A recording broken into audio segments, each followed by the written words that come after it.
السلام علیکم ورحمۃ اللہ وبرکاتہ۔ الحمدللہ ہم پارہ 16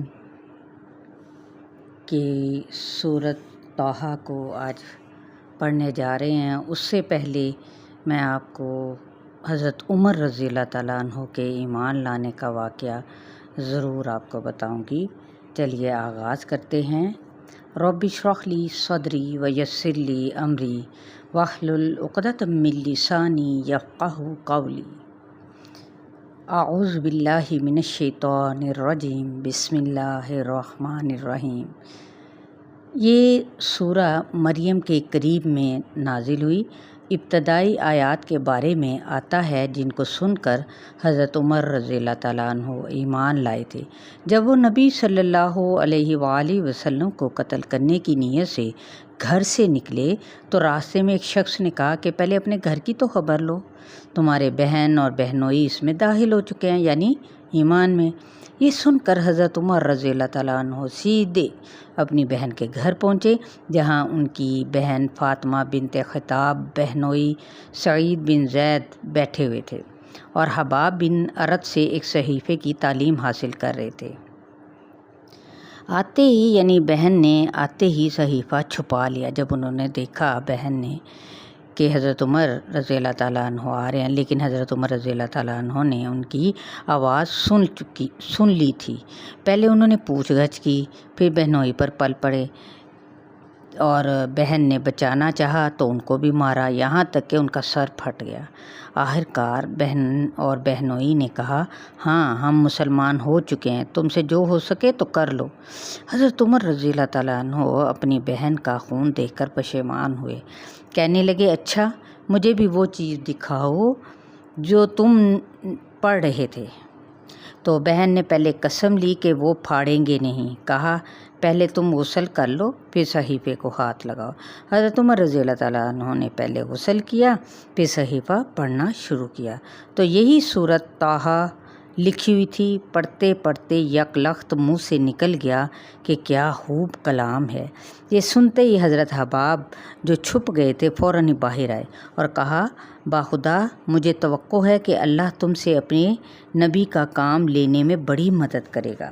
میں نے نبی اکرم صلی اللہ علیہ وآلہ وسلم کو فرماتے ہوئے سنا، یا اللہ عمر بن خطاب بن ہشام یا ابو جہل کو میرا مددگار بنا دے۔ بس اے عمر اللہ کی طرف چلو، اللہ کی طرف چلو۔ اس فقرے نے رہی صحیح کسر بھی پوری کر دی اور حضرت عمر رضی اللہ تعالیٰ عنہ نے حضرت حباب کے ساتھ جا کر نبی صلی اللہ علیہ وآلہ وسلم کے سامنے اسلام قبول کر لیا۔ اور اسی کے بارے میں علامہ اقبال نے بھی عورتوں سے خطاب کرتے ہوئے کہا، ہماری شام سے ہماری صبح پیدا کر کے تمہاری کے رات کے سوز نے عمر کی تقدیر بدل دی تھی۔ پتہ چلا کہ ایک عورت کا قرآن پڑھنا اور دین پر ڈٹ جانا بڑوں بڑوں کو پگھلا دیتا ہے۔ چلیے آغاز کرتے ہیں سورۃ طٰہٰ کا۔ طٰہٰ یہ حروف مقطعات ہیں۔ ما انزلنا علیک القرآن لتشقی، ما نہیں، انزلنا نازل کیا ہم نے، علیکا آپ پر، القرآن قرآن، لتشقی شین قاف واو بھی ہے اس کا روٹ ورڈ اور شین قاف یا بھی، تاکہ آپ مشکل میں پڑ جائیں۔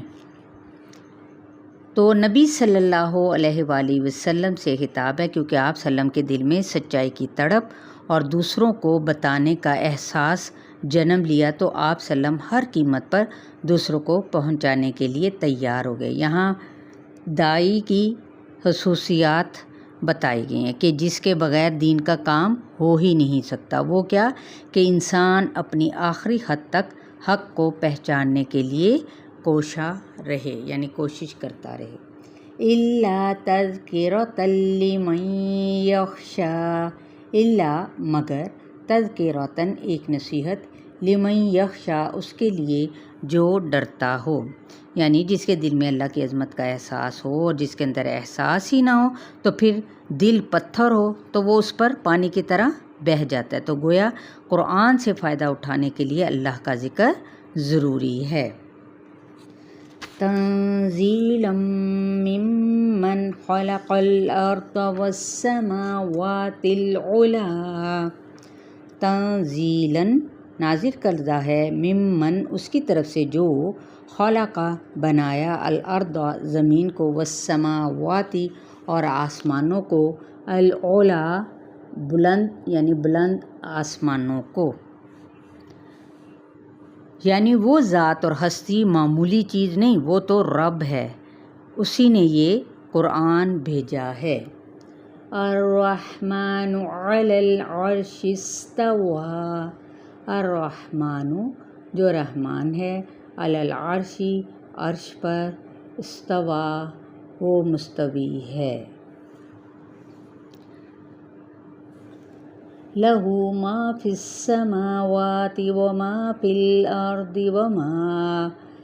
وما بینہما وما تحت الثری، لہ اسی کے لیے ہے، ما جو کچھ، فی السماوات آسمانوں میں ہے، وما فی الارض اور زمین میں ہے جو کچھ بھی، وما بینہما اور جو ان دونوں کے درمیان ہے، وما اور جو تحت الثری، ثری جو نیچے ہے زمین کے یعنی مٹی کے۔ رحمان کون ہے؟